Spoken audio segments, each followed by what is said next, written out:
dibedakan menjadi dua, yaitu tokoh protagonis dan tokoh antagonis. Tokoh protagonis adalah tokoh yang memiliki watak baik sehingga disenangi dan dikagumi oleh pembaca. Sedangkan tokoh antagonis adalah tokoh yang tidak disenangi pembaca karena perannya tidak sesuai yang didambakan dengan pembaca. Selanjutnya, mari kita membaca cerita fiksi yang berjudul Nelayan dan Ikan Mas. Cerita baik-baik ya. Nelayan dan Ikan Mas. Dalam sebuah kisah diceritakan ada sepasang suami istri yang sudah tua dan hidup sederhana. Sebut saja kakek dan nenek. Mereka tinggal di sebuah gubuk reot di tepi pantai. Untuk memenuhi kebutuhan hidup sehari-hari, kakek bekerja sebagai nelayan, sedangkan nenek di rumah mengerjakan pekerjaan rumah. Seperti hari-hari biasa, pagi itu kakek pergi ke laut mencari ikan.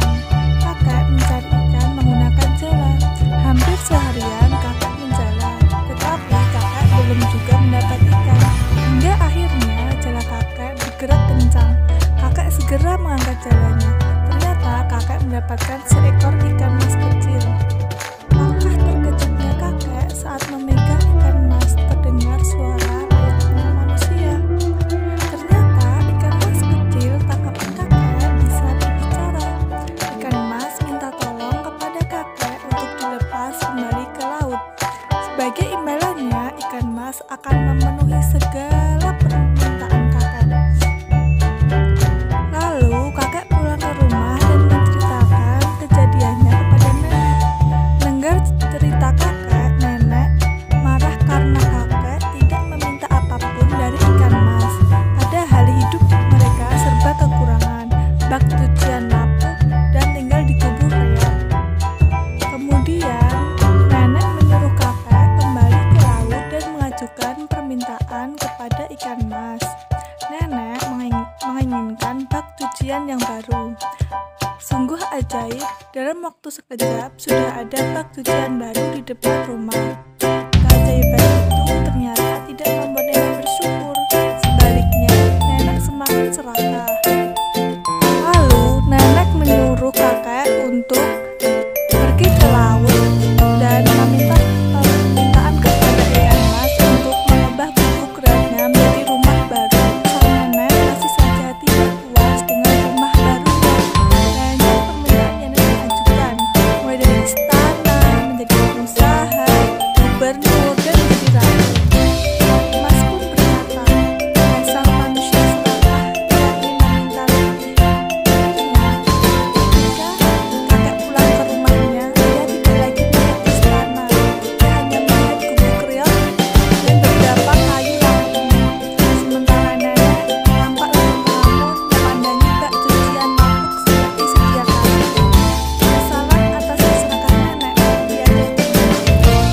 Setelah mendengar cerita nelayan dan ikan mas, ayo berdiskusi.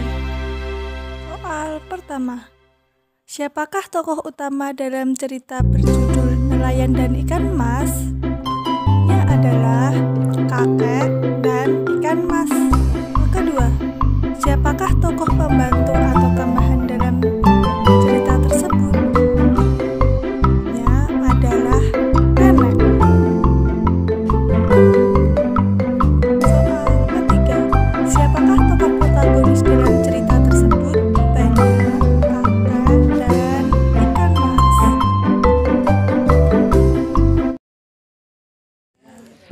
Selanjutnya, kita akan belajar tentang keragaman karakteristik individu. Masyarakat Indonesia merupakan masyarakat plural atau majemuk. Artinya, masyarakat Indonesia terdiri atas beragam karakteristik yang berbeda antara masyarakat yang satu dengan masyarakat yang lain. Lalu, apa sebenarnya karakteristik itu? Dan apa saja jenis karakteristik masyarakat Indonesia? Karakteristik adalah ciri atau karakter secara alamiah yang melekat pada diri seseorang. Jadi, karakteristik individu adalah ciri atau karakter yang melekat pada diri individu. Karakteristik individu dalam masyarakat Indonesia beragam jenisnya, di antaranya fisik, jenis kegemaran, pekerjaan, ras, suku, pengetahuan, serta agama atau kepercayaan.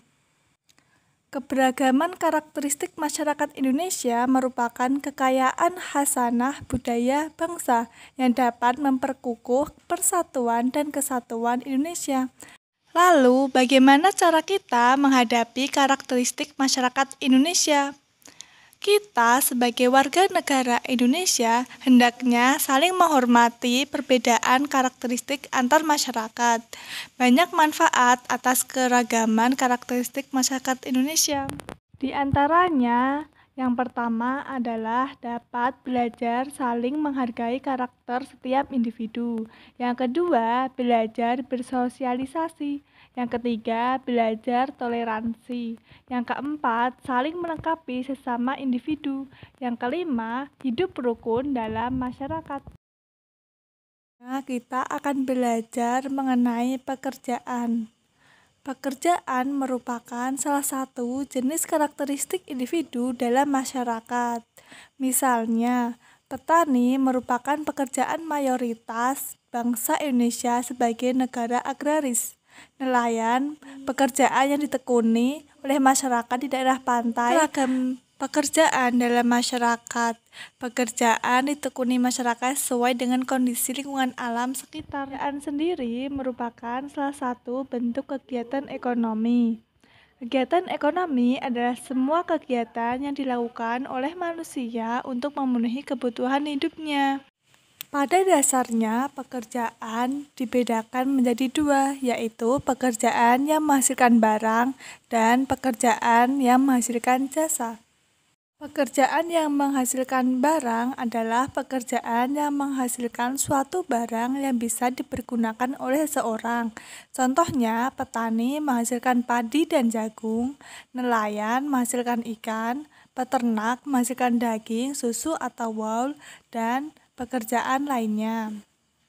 Pekerjaan yang kedua adalah pekerjaan yang menghasilkan jasa, yaitu pekerjaan yang hasilnya bukan berupa barang, tetapi hasil pekerjaannya dapat dinikmati dan dirasakan orang lain. Contohnya adalah guru, dokter, perawat, tukang rambut, polisi, tentara, atau seniman. Sekarang, ayo mengelompokkan jenis pekerjaan yang menghasilkan barang dan jenis penghasilan yang menghasilkan jasa. Kelompokkan jenis-jenis pekerjaan. Pertama, petani. Petani merupakan jenis pekerjaan yang menghasilkan barang karena petani dapat menghasilkan padi, jagung, umbi-umbian, dan lain sebagainya. Penjahit termasuk dalam jenis apa? Merupakan jenis pekerjaan yang menghasilkan jasa karena penjahit melakukan suatu pekerjaan yang berhubungan dengan jasa menjahit. Soal ketiga, pengrajin termasuk dalam jenis pekerjaan apa? Pengrajin termasuk dalam jenis pekerjaan penghasil barang karena pengrajin dapat menghasilkan suatu barang dari hasil kerajinannya. Soal keempat, guru. Guru termasuk dalam jenis pekerjaan apa?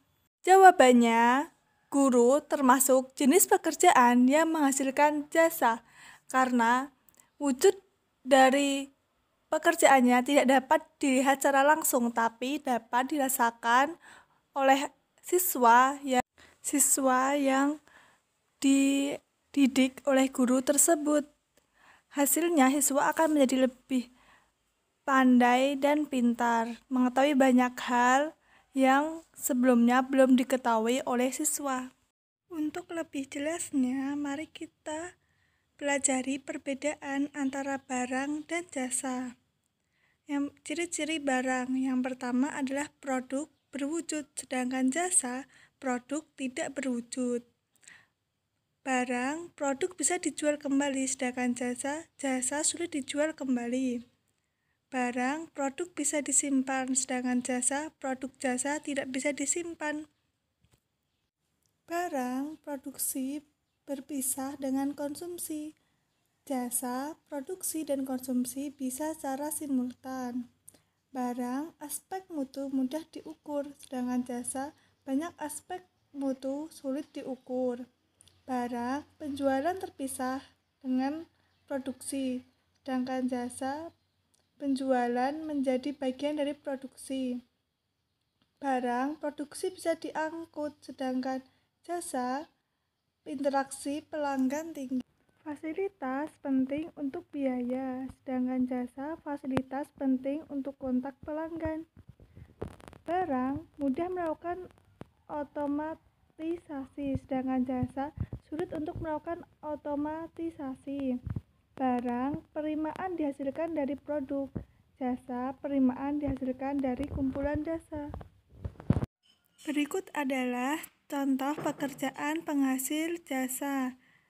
Yang pertama adalah tukang pijit, tukang cukur rambut, sopir taksi, tukang reparasi jam, tukang becak, buruh angkat barang.